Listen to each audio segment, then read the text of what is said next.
बिस्मिल्लाहिर्रहमानिर्रहीम। पिछले वीडियो में हमने अफसाने की तारीफ और अहमद नदीम कासमी की सवाने हयात पढ़ी थी, जो कि इम्पोर्टेंट है, आप लोगों को याद करना है। आज हम सबक नंबर 2 बाबा नूर पढ़ेंगे। कहाँ चले बाबा नूर, एक बच्चे ने पूछा। बस भाई यहीं ज़रा डाक खाने तक। बाबा नूर बड़ी जिम्मेदाराना संजीदगी से जवाब देकर आगे निकल गया और सब बच्चे खिलखिलाकर हंस पड़े। सिर्फ मौलवी कुदरतुल्लाह चुपचाप खड़ा बाबा नूर को देखता रहा। फिर वो बोला, हंसो नहीं बच्चों, ऐसी बातों पर हंसा नहीं करते, अल्लाह ताला की ज़ात बेपरवाह है। बच्चे खामोश हो गए और जब मौलवी कुदरतुल्लाह चला गया तो एक बार फिर सब खिलखिलाकर हंस पड़े। बाबा नूर ने मस्जिद की मेहराब के पास रुककर जूता उतारा, नंगे पांव आगे बढ़कर मेहराब पर दोनों हाथ रखे, उसे होठों से चूमा, फिर उसे बारी बारी दोनों आंखों से लगाया, उल्टे कदमों वापस होकर जूते पहने और जाने लगा। बच्चे यूं इधर उधर गलियों में खिसकने लगे जैसे एक दूसरे से शर्मा रहे हैं। बाबा नूर का सारा लिबास धुले हुए सफ़ेद खद्दर का था। सर पर खद्दर की टोपी, जो सर के बालों की सफ़ेदी की वजह से गर्दन तक चढ़ी हुई मालूम होती थी। मतलब उनके बाल भी सफ़ेद थे और टोपी भी सफ़ेद थी, तो ऐसा लगता था जैसे गर्दन तक उनकी टोपी जा रही है। उसकी सफ़ेद दाढ़ी के बाल ताज़ा ताज़ा कंघी की वजह से ख़ास तरतीब से उसके सीने पर फैले हुए थे। गोरे रंग में जर्दी नुमाया थी। छोटी छोटी आँखों की पुतलियाँ इतनी सेहत थीं कि बिल्कुल मसनूई मालूम होती थीं। लिबास, बालों और जिल्द की इतनी बहुत सी सफ़ेदी में ये दो काले भंवरा नुक्ते बहुत अजनबी से लगते थे। मतलब उनका पूरा लिबास, उनका जो बाल थे, कपड़े थे, वो सब सफ़ेद थे, लेकिन उसमें सिर्फ दो आँखें चमक रही थीं। लेकिन यही अजनबियत बाबा नूर के चेहरे पर बचपने की सी कैफियत तारी रखती थी। बाबा नूर के कंधे पर सफ़ेद खद्दर का एक रुमाल था, जो लोगों के हुजूम से लेकर मस्जिद की मेहराब तक 3-4 बार कंधा बदल चुका था। मतलब पहले सीधे से उल्टे पे, उल्टे से सीधे पे, ऐसे बाबा नूर अपना रुमाल बदल रहे थे। डाक खाने चले बाबा नूर, दुकान के दरवाजे पर खड़े हुए एक नौजवान ने पूछा। हाँ बेटा, जीते रहो, बाबा नूर ने जवाब दिया।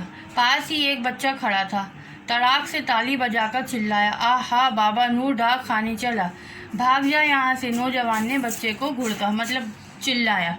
बाबा नूर जो कुछ दूर गया था पलट कर बोला, डांटते क्यों हो बच्चे को, ठीक ही तो कहता है, डाक खाने ही तो जा रहा हूँ। दूर दूर से दौड़ दौड़ कर आते हुए बच्चे यहाँ से वहाँ तक बेइख्तियार हंसने लगे और बाबा नूर के पीछे एक जुलूस मुरत्तिब होने लगा। मुरत्तिब मीन्स इकट्ठा होने लगा। मगर आसपास से कुछ नौजवान लपक कर आए और बच्चों को गलियों में बिखेर दिया। बाबा नूर अब गांव से निकलकर खेतों में पहुंच गया था। पगडंडी मैंड जाती हुई अचानक हरे भरे खेतों में उतर जाती थी तो बाबा नूर की रफ्तार में बहुत कमी आ जाती। वो गंदुम के नाजुक पौधों से पाँव, हाथ और चोले के दामन बचाता हुआ चलता। गंदुम मीन्स होता है गेहूँ। अगर किसी मुसाफिर की बेएहतियाती से कोई पौधा पगडंडी के आर पार लेटा हुआ मिलता तो बाबा नूर उसे उठाकर दूसरे पौधों के सीने से लिपटा देता और जिस जगह से पौधे ने खम खाया था उसे कुछ यूं छूता जैसे जख्म सहला रहा है। खम मीन्स होता है जख्म, मतलब मुड़ा हुआ था जिस जगह से, उस जगह को वो जख्म की तरह सहला रहा था।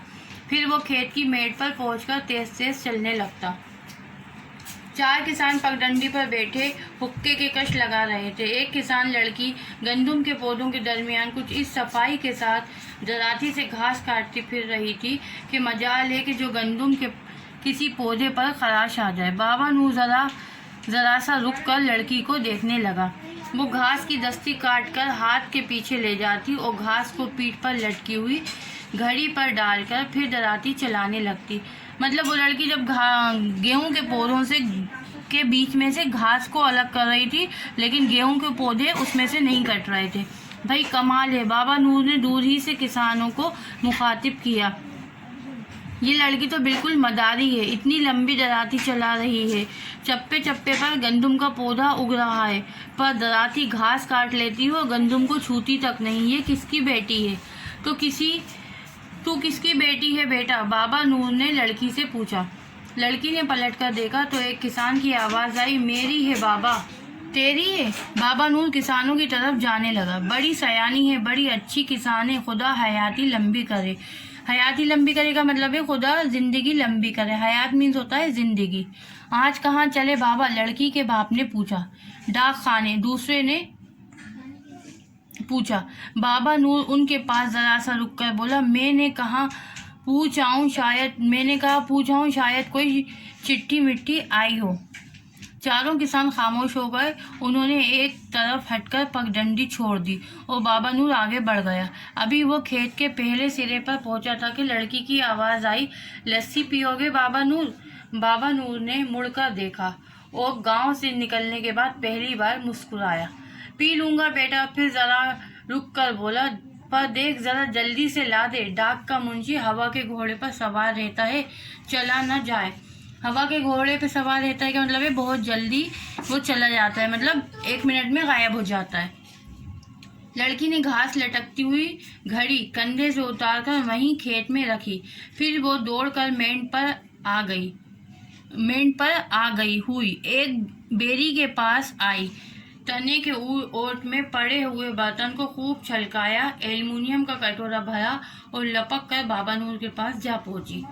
बाबा नूर ने एक ही सांस में सारा कटोरा पीकर रुमाल से होठ साफ किए। बोला, तेरा नसीब इसी लस्सी की तरह साफ सुथरा हो बेटा, और आगे बढ़ गया।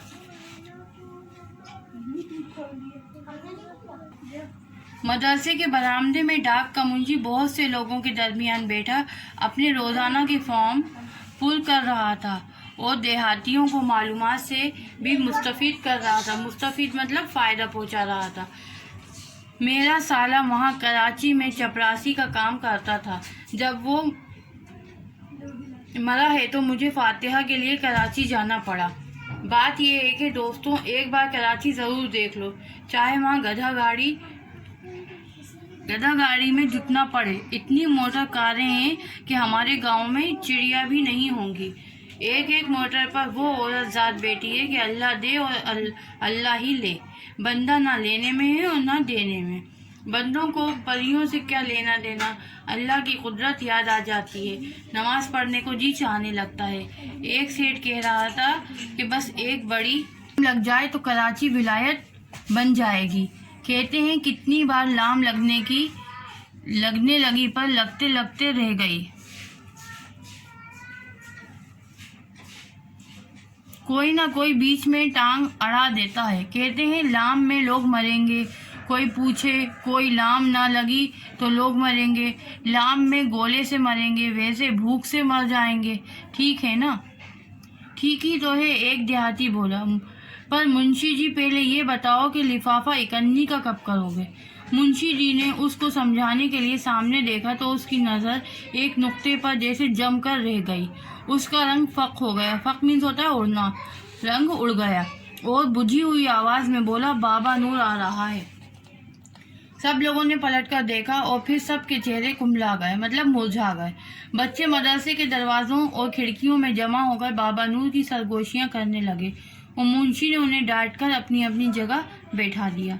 सफ़ेद बुर्राक बाबा नूर सीधा मदरसे के बरामदे की तरफ आ रहा था और लोग जैसे सहमे जा रहे थे।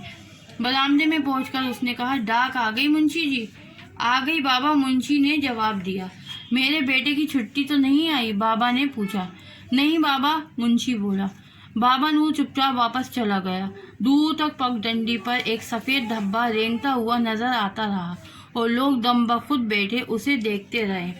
फिर मुंशी बोला, आज 10 साल से बाबा नूर हर दिन इसी तरह आ रहा है, यही सवाल पूछता है और यही जवाब लेकर चला जाता है। बेचारे को ये याद ही नहीं रहा कि सरकार की वो चिट्ठी भी तो मैंने ही पढ़कर सुनाई थी, जिसमें खबर आई थी कि फौज में उसका बेटा बर्मा में बम के गोले का शिकार हो गया। जब से वो पागल सा हो गया है। पर खुदा की कसम है कि दोस्तों, अगर आज के बाद वो फिर भी मेरे पास यही पूछने आया तो मुझे भी पागल कर जाएगा। पूरी कहानी का खुलासा ये है कि बाबा नूर का इकलौता बेटा बर्मा में हुई बमबारी में मारा गया था, जिसका असर उसके दिमाग पर हुआ। उसकी वजह से वो अपना दिमागी तवाज़ुन खो बैठा और उसे अब भी यही लगता था कि उसका बेटा زندہ ہے اور اپنے بیٹے کی چھٹی کا انتظار کر رہا ہے. ٹھیک. سبق کے بعد ہم معروضی سوالات کریں گے. خالی جگہ. مولوی قدرت اللہ چلا گیا تو ایک بار سب کھلکھلا کر. نمبر 1 میں آئے گا کھلکھلا کر ہنس پڑے. دوسرا ہے بابا اب گاؤں سے نکل کر کھیتوں میں پہنچ گیا. بڑی سیانی ہے، بڑی اچھی کسان ہے، خدا حیاتی لمبی کرے. بس ایک اور بڑی لام لگ جائے تو کراچی ولایت بن جائے. خبر آئی تھی کہ اس کا بیٹا برما میں بم کے گولے کا شکار ہو گیا. یہ خالی جگہ جو ہیں یہ امپورٹنٹ ہے، ان میں سے 1-2 ضرور آتے ہیں، انشاءاللہ اس بار بھی آئیں گے. اس کے بعد جملوں کی اصلاح کیجیے. بچے مدرسے جا رہی تھے. جا رہی کی جگہ آئے گا رہے. بچے مدرسے جا رہے تھے. دوسرا ہے کسان. کسان سین سے آتا ہے. کسان پگڈنڈی پر حقے نہیں ہوتا، حقے ہوتا ہے. قاف اور بڑی ہے حقے کے کش لگا رہے تھے. ہندو اور مسلمان دونوں مشترکہ تہذیب کی پہچان ہیں. پہچان میں چھوٹی ہے آئے گا اور ہے میں بھی چھوٹی ہے آئے گا، تو یہ دونوں صحیح ہو جائیں گے. اس کے بعد ہے بڑوں کا ادب کرنا ہماری فرض ہے. ہماری کی جگہ آئے گا ہمارا. بڑوں کا ادب کرنا ہمارا فرض ہے. استاد کا مرتبہ والدین سے بڑا ہے. مرتبہ تے سے آتا ہے، توئے سے نہیں آتا. نماز پڑھنے سے سکون حاصل ہوتا ہے. سکون سین سے آتا ہے اور حاصل سواد سے ہوتا ہے. اس کے بعد درج ذیل جملوں کو مناسب صفتوں سے مکمل کیجیے. بابا نور کا سارا لباس دھلے ہوئے سفید کھدر کا تھا. اس کی سفید داڑھی کے بال تازہ کنگھی کی وجہ سے خاص ترتیب سے پھیلے ہوئے تھے. چھوٹی چھوٹی آنکھوں کی پتلیاں اتنی سیاہ تھیں کہ بالکل مصنوعی معلوم ہوتی تھیں. بابا نور کے کندھے پر سفید کھدر کا ایک رومال تھا. گورے رنگ میں سفیدی نمایاں تھی. یہ سب صفتیں ہیں، مطلب یہ سب ان کی خوبیاں تھیں. ٹھیک ہے. اس کے بعد بچے ہیں مختصر سوال. مختصر